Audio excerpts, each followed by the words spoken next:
everybody, Matt here from Matt's Movies, Music and More, welcoming you to this week's episode of What Did You Think? And for this week's episode, it's Halloween! Is it? Yeah, didn't you get the memo? What memo? Never mind.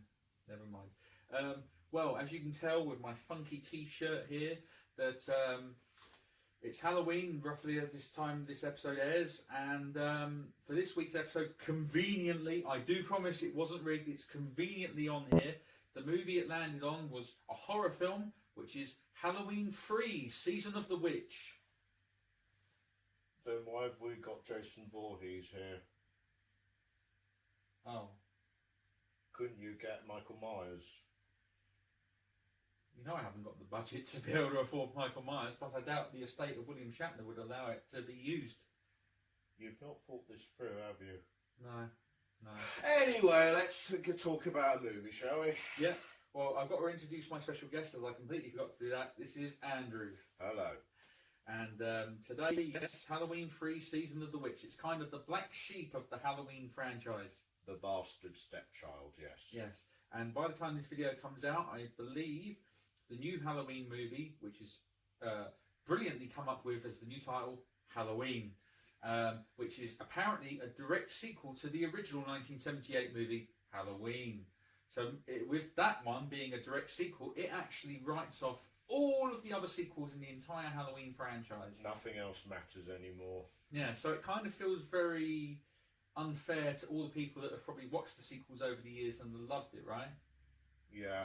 Yeah. Although, given that some of those moments included Michael Myers suddenly being the foot soldier of a Celtic cult and Rob Zombie's strange idea of the Myers family and Busta Rhymes shouting "trick or treat, motherfucker," then perhaps it's a fair trade. Yeah, see, I remember with Halloween, I mean, I don't know what your opinion is on this, but I'll ask you this first and then I'll tell you about my opinions afterwards, which is, had you seen Halloween 3 before doing this video, and if so, when was the last time?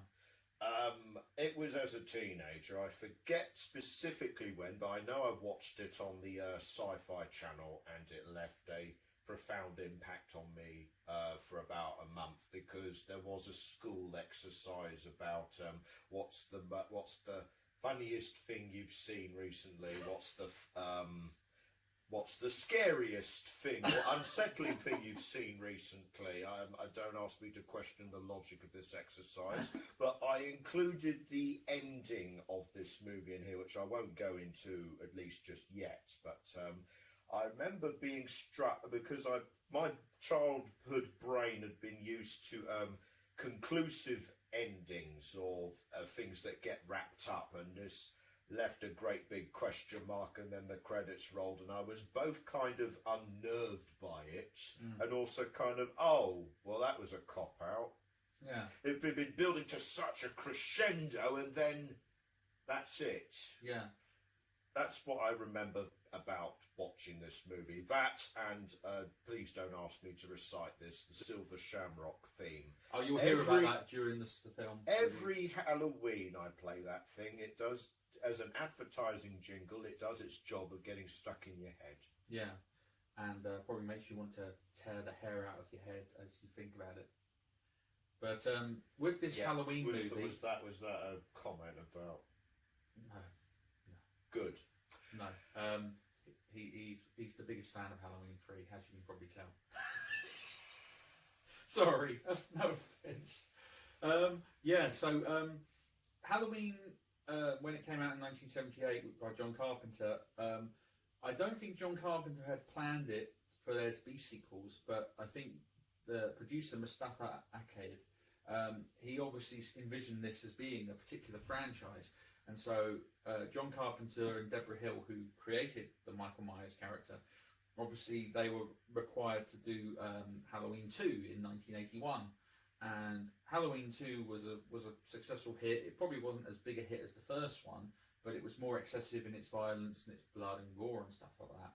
But by the time Halloween 3 came out in 1982, it had been financed by Universal Studios, who'd also released earlier that year the John Carpenter movie The Thing, which was a box office bomb, which to this day it really puzzles me, because 1982, in my opinion, is the best year that movies had, because there were so many classics that come out and so many were foreshadowed by one particular film, which we mentioned in the extra video, which is E.T. E.T. was the big movie of 1982, but in 82 you had Tron and Blade Runner and The Thing, to name a few. But Halloween 3 Season of the Witch did come out in 82, just before Halloween itself.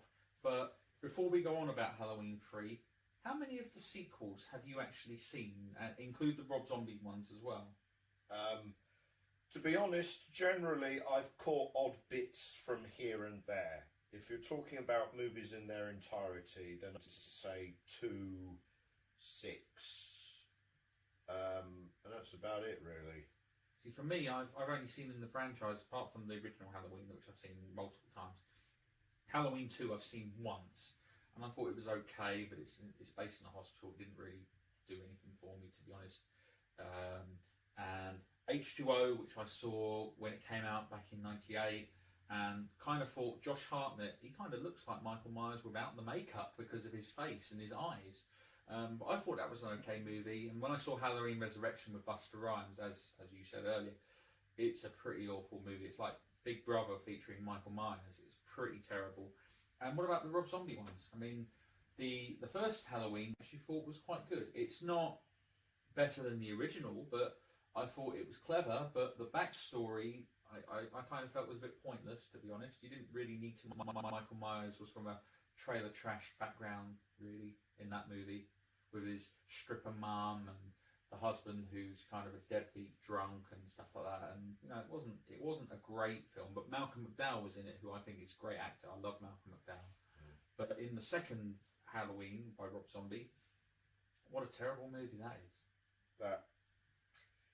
Any promise that I have heard, again, I've seen odd reviews and bits on the internet from here and there, but from what I gather, any promise that the first movie had completely shat the bed when we had the sequel. Yeah, because the sequel had more bad language, especially from the Laurie character, because the Laurie character is kind of sweet and innocent, virginal character, and yet in this one she's fucking this, she's swearing all the time.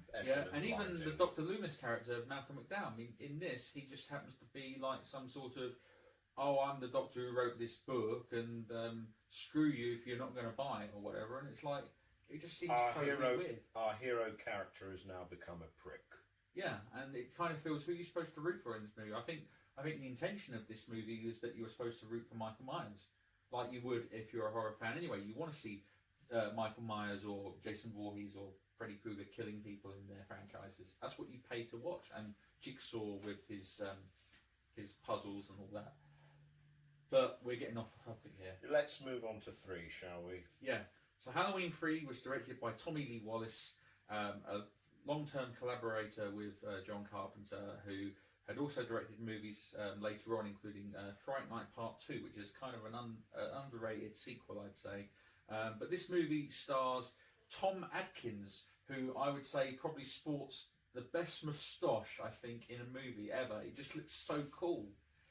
Tom Atkins is a cult actor who's been in lots of films, including Maniac Cop, and the recent remake, well, I say recent, it came out about 10 years ago, of My Bloody Valentine, in which he was in that.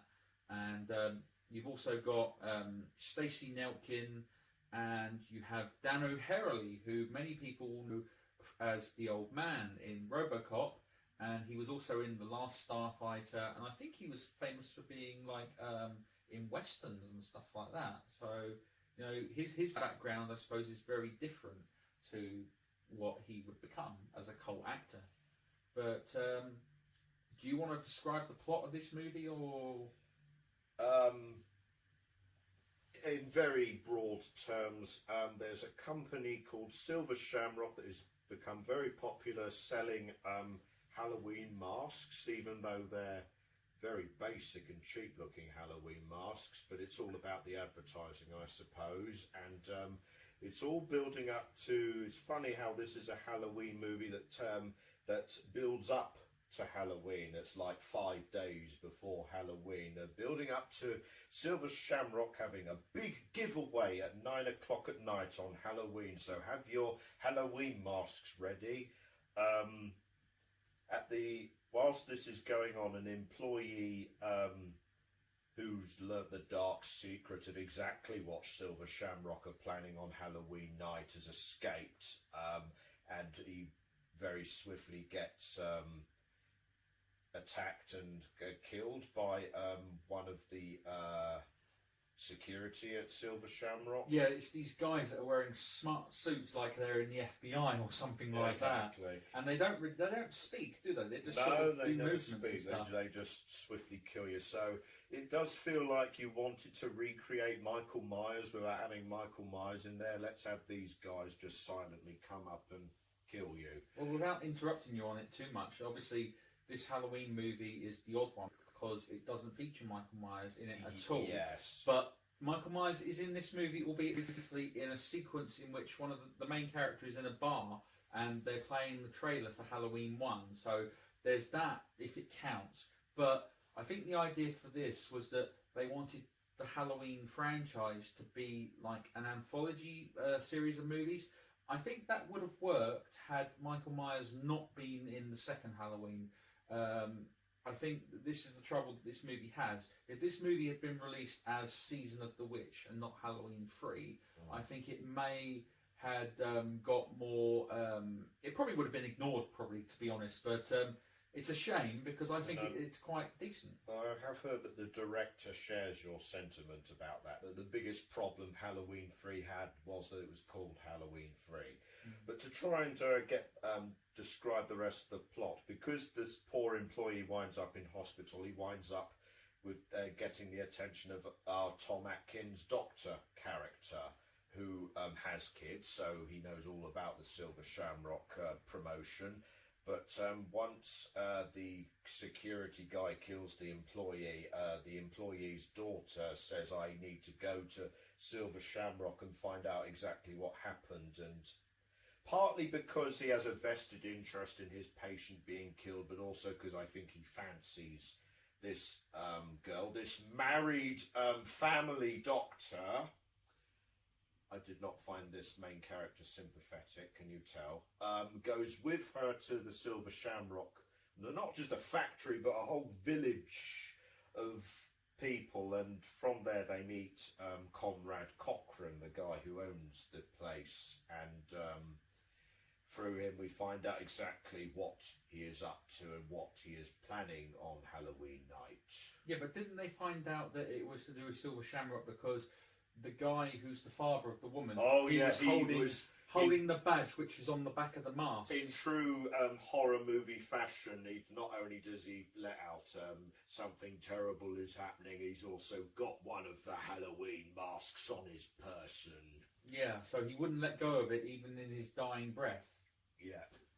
But yeah, I mean, obviously Silver Shamrock is located in this this little sort of town called Santa Mira in California. Which doesn't exist, but it is a nice Invasion of the Body Snatchers reference. That's what I noticed with this movie, because I love the Invasion of the Body Snatchers, both the 1956 movie by Don Siegel with Kevin McCarthy. I think it's a great movie. I also love the Philip Kaufman one with Donald Sutherland with the famous... You know, I love all that too. And I see a lot of similarities with this movie and that, because it kind of is like a taking over of the people and stuff like that. But it's weird because Cochrane has got this thing which is helping him with what his agenda is, and it's mentioned early on in the movie during a news clip, and you see it and you're like, really? And what it is that they happen to have stolen Stonehenge. Yeah, get this. They eventually sneak into his underground lair and see that he's taken a stone from Stonehenge, and he says something about, boy, the trouble we went transporting this. Yeah, no bloody kidding, the trouble you had transporting this. I wonder how he got it through customs. And he's he's a rich businessman, he can do stuff like he's chipping bits off Stonehenge and putting them inside dated circuit chips inside the Silver Shamrock logos in the masks. So Yeah, it's kind of tracking device, but also the ability to control whatever it is they want to happen to the people that wear the masks, right? yes. So when a certain radio signal is transmitted on Halloween night, and they have the magic flashing pumpkin on the TV, it's time for the giveaway. Kids, watch the magic pumpkin. They will watch it, and then they will die. Dare I say it, Cochrane's an incredible businessman, because he throughout the whole movie he says something like, "Be sure to check out at the end for the prize," or whatever. That keeps on going on, doesn't it? It's like a running joke in the movie. But do you reckon they've done this before? Because it looks like it's pretty much a spur of the moment kind of idea, like evil, corrupt businessman wants to take over the town and stuff. That's how it kind of feels. I don't know if that's right. Are you suggesting he's tested this, or I'm not sure, because obviously, if the guy who was running away at the beginning of the movie with the mask and he had this thing, he must have discovered the secret somehow. How would he have known? Because Halloween is still a couple of days away. They've done tests. They did tests with that family. I see. Yeah, because also that comes into play as well, is when the Tom Atkins doctor is there, he's sort of snooping around without it being obvious that he's snooping around, although Cochrane knows this, he's just playing along. But there happens to be this family, a guy, husband and wife, who I think the guy owns a toy shop somewhere, I can't remember where, but he's got his kid there as well. And he basically wants to stock loads of masks and wants to place the order for next year. But at the moment he can't, because I think, is it because of the demand or something like that? Well, I think they say something about maybe they're not planning to have a Halloween next year. Ominous foreshadowing. Yeah, but it gets really interesting, because obviously you've got, like as you said earlier, this family man doctor who is helping the daughter of the guy who died. Clearly his workplace must really love him to give him time off work to go and solve detective type scenarios. You know, is he like the guy from Diagnosis Murder or something? It does make me wonder how much they care about this guy. Yeah, because I mean, he's got a woman that works in like the labs back in the doctor's place and stuff, and it kind of seems like they must have had like a thing as well, because she's very much like, "Oh, okay, just for you," and stuff like that, and he sort of kisses her and stuff like that. Whereas the woman he's married to at home, it's kind of like convenience that he's got a kid and he's with her just because he wants to be seen as being a good family, you know, a good father and stuff. But it kind of seems like there's nothing really there between him and his wife. It kind of seems like he's more involved in his work. Our hero, ladies and gentlemen. Yeah, and the woman that actually plays his wife, I believe, is the woman that plays Nancy Loomis in the original Halloween, just a few years later on. Okay, yeah. Whose name I do forget, dare I say it. Yeah. But the woman that he's helping, I mean, she's really pretty, and you can see why the doctor is happy to assist her in more ways than one. Giggity. I can see it. That doesn't mean I approve. Yeah, it does seem a little bit inappropriate, let's put it that way. And this is the guy we're meant to root for in saving us from Halloween. Yeah. So his Conrad Cochrane's plans for Halloween, which all credit, he does have a good speech about why he's doing it. Yes, but it's even though he comes across like a Roger Moore era Bond villain. So do you think that they're aliens? Because as we said earlier, with these FBI style guys, it kind of seems like they're sort of aliens or robots or something. I don't think they're aliens, but I do have to question how these guys have the technology and the know-how to build robots. Yeah. Aside from the fact we needed a Michael Myers style threat without Michael Myers, and we needed a moment later on when, get this again, for invasion of the body snatchers, Ellie gets kidnapped, the daughter gets kidnapped, and then we rescue the daughter, but it's not the daughter. She's been taken over by and replaced with a robot. So when they're escaping, she tries to kill him, and he kills her. And okay, she's dead now. No, she's not. She's gonna kill him again. And okay, I've killed her. Yeah, that's what this movie has. A lot of jump scares with synthesized 80s music. Yeah. So, okay, she's dead now. No, it's not. She's going to kill you again. Yeah. Okay, that's... And she's going to kill... It's... Did you ever see Cannibal the Musical? Yes. And there's that moment when the guy keeps coming back to life and keeps coming back. It gets farcical, and then the Trey Parker goes, "Are you dead now? Can I go now? Yeah. Are you sure you're dead? Can I get on with this, please? Okay, I'm going." Yeah. But the thing is with that scene, I kind of wonder if she was already transformed at the beginning of the movie, because it's as if she sort of said to the doctor that, look, why don't we go and try and, I want to find out what happened to my father. Maybe it was a ploy, maybe to get the doctor into that area. You're suggesting there was they wanted the doctor there, or they wanted him to discover about Halloween, or they wanted him out of the way. Maybe they knew that he knew something about what they were planning, so maybe they got her to come in to sort of entice him to the town now. Or maybe this script is silly and just doesn't make sense. I think I'll agree with him on that one. But yeah, I mean, obviously the most famous part of this movie, Halloween 3, is of course the Silver Shamrock theme tune, which is this: 3 more days to Halloween, Halloween, Halloween, 3 more days to Halloween, Silver Shamrock. And it changes as every day goes on and stuff like that. It's like 1 more day to Halloween, Halloween. And it's this tune you'll hear all the time. They're like, be sure to check out the free giveaway at 9 o'clock or whatever, you know, and stuff like that. And you're like, oh God, this is irritating. To be fair, the main character agrees with you. There is a scene when it's playing on a TV in the pub, and he's like, oh God, not this commercial again. Yeah, because he's heard it enough from his kid and stuff on TV. But we were talking about this family that happens to be in the film, which is the guy who owns the shop and stuff, and his kid and the wife. They get put in like a room, which they didn't realise is a testing room. Yeah. And in the testing room, the kid puts on a mask, and the 3 more days to Halloween thing comes on a TV that they're watching or whatever. Okay. And while he's wearing the mask, all of a sudden the tag, which has Silver Shamrock written on it, a big circle, it's taking over his face and sort of melding to his face, and the kid dies, and all of a sudden centipedes and maggots, snakes killing all the family as well. Little insects and stuff killing the family. Ancient Stonehenge Celtic magic. They just lost a customer. You don't see that? They just lost a customer. Or they've just proved the viability of their product. I think that's what they had their mind on at the time. I suppose it's quality control, I guess. Yeah.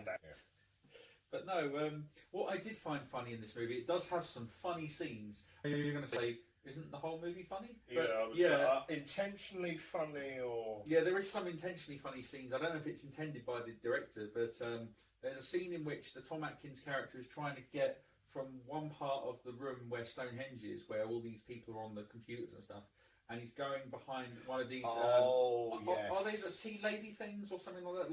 Like a dolly trolley the kind dolly of thing. trolley thing, yes. Yeah, and if they were looking, they could see it moving clearly, because he's right behind it and it's moving the whole way around. But I just think it's so funny. And then you've got, obviously, without trying to give the movie away too much, you've obviously got the ending, which is hilarious. Well, hilarious is one word for it. Like I said, as a child, I found it unnerving, or it certainly built up to a crescendo, because everything's been building up to this moment. And again, we keep saying this, invasion of the body snatchers. He turns to camera in a very similar way to the guy at the end of the 50s version, like, you're next. Yeah. And I think that really works. I really like that, because in Halloween 3, the character... he just sort of goes, you need to take the Silver Shamrock advert off the television because it's getting late. No, you've got to take it off now because we know what it does, and no one's going to believe him because there's no evidence and stuff. No, the factory's blown up. Yes, and then he's like trying to tell them to stop it, take it off, shut it off, you know, and he's like, stop it, stop it, stop it, you know, and... roll credits. Yeah, and then the credits just come, which is kind of an anticlimax, but at the same time, I'm wondering if they were leaving that open for a potential sequel to that. I think it's far more the general idea we've discussed, that it was going to be an anthology series with a new story about Halloween with untested directors and, you know, untested talent. So it would have been kind of like a Twilight Zone, Tales from the Dark Side sort of thing. Yeah. Exactly, yes. But I think that would have only worked if Halloween 2 had been this movie. If Halloween 2 had been Season of the Witch and not a Michael Myers movie, you could have had the third Halloween movie be something completely different and so on or whatever. Yeah, we might not have still been talking about Michael Myers because this would have killed the franchise as it was, because you had a good serial killer anyways. But at the same time, I also think it would have been better to have just called this movie Season of the Witch, or call it a better title, because to be honest, Season of the Witch, it just doesn't give you any clues as to what this movie's about, because it's not about a witch. It's about a pagan. It's about the pagan Celtic origins of Halloween. That's where the villain is coming from. They could have called it the Attack of the Killer Masks, maybe, or something like that. It sounds like a real B movie. Something a little more poetic than that. But I get where you're coming from there. Yeah, but I mean, the movie itself did make money. I mean, it only cost $2.5 million to make. You might say that's quite a lot back in 1982, but it made $14 million in America. Yeah. So it was profitable, but clearly it wasn't. It didn't return the box office business that I don't think that Universal were expecting. I think they were expecting a lot more from this Halloween franchise, hence why after this movie, it was the last one Universal distributed, because they distributed 2, which was a bigger hit for them, and 3. And then I believe Mustafa Akkad repicked it up and distributed Halloween 4, which brought back Michael Myers. I think it's called The Return of Michael Myers. The Return of Michael Myers. They were that obvious about it. And the tagline, 10 years after the original, he's back, or which something. brought back Donald Pleasance as Dr. Loomis. But obviously, the issue you had was that from Halloween 1 to 4, 5 and 6, Donald Pleasance was the only recurring actor that was in all of those movies that were to do with Michael Myers until his death. Yes. Yeah.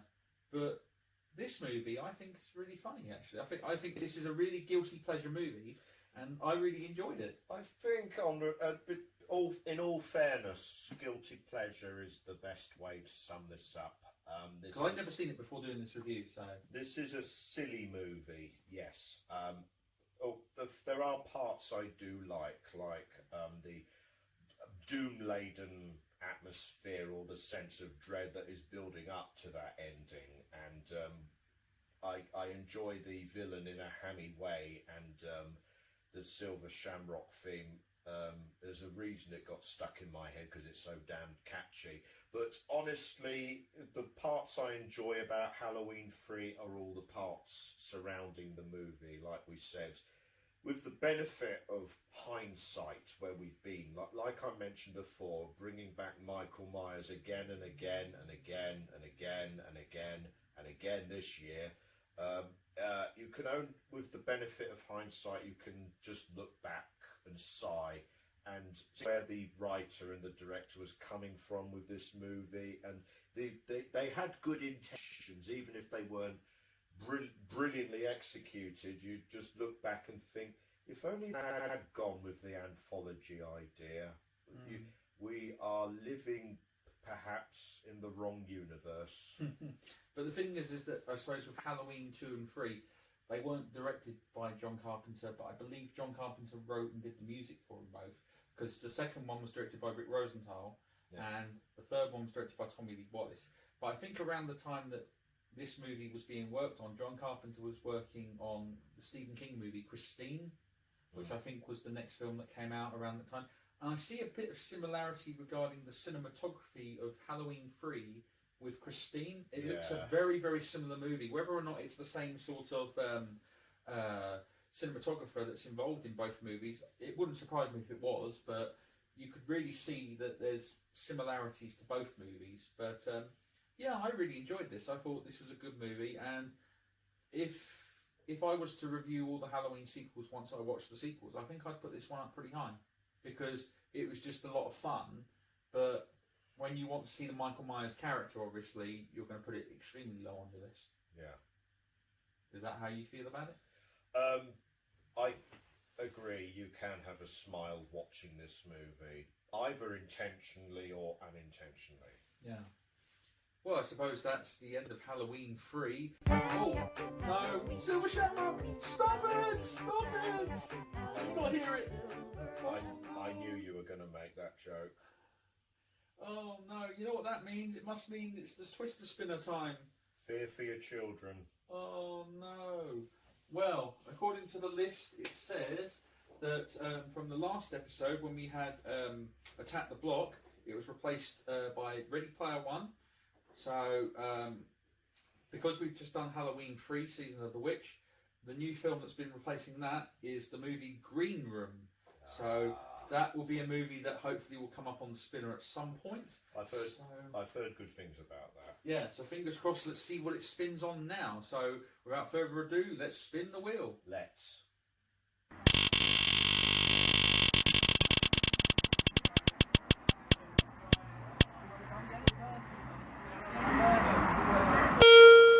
It's landed on comedy. So according to this, it says that the movie it's landed on is The Happy Time Murders, a new film starring Melissa McCarthy. Wow. So I've had my eye on that. So that's an interesting one to be talking about. Thank you, Spinner. So without further ado, I'd just like to thank my special guest Andrew for helping me with this video. Thank you, Andrew. You're very welcome. And be sure to give this video a like and subscribe. Feel free to leave us some comments about what did you think, did you enjoy it, and check out our social media links on the official Facebook, the Twitter, the Instagram, and of course the YouTube channel. All the links will be down below in the description. And we also have a Patreon site as well, which is just launched. And hopefully, fingers crossed, with your help, if you decide to back us and help us out, we might be able to put it into the videos. Maybe you could suggest a movie that could go on to our Twister Spinner that we could talk about. Hopefully not ones we don't want to talk about. Twilight and all that. So, yeah, thank you very much for checking them out. And we'll catch you on the next video very soon. All the best. And in the words of Conrad Cochrane, have a happy Halloween. Stop it!